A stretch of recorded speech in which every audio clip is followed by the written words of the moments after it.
नमस्कार विद्यार्थ्यांनो. आज आपण संस्कृत स्टडी स्ट्रॅटेजी सोप्या पद्धतीने कसे करावे पाहणार आहोत.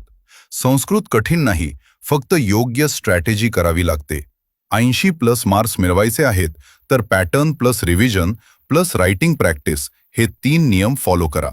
Important topics: 1. शब्दरूप, 2. धातुरूप, 3. भाषांतर, 4. सुभाषित, 5. व्याकरण, 6. समास. डेली स्टडी रूटीन: 15 मिनिटे शब्दरूप, 15 मिनिटे धातुरूप, 20 मिनिटे भाषांतर, 10 मिनिटे व्याकरण. फक्त रीड करू नका, रायटिंग प्रॅक्टिस पण करणे. Easy grammar trick: 1. शब्दरूप प्लस धातुरूप, 2. भाषांतर प्लस व्याकरण, 3. Paper practice.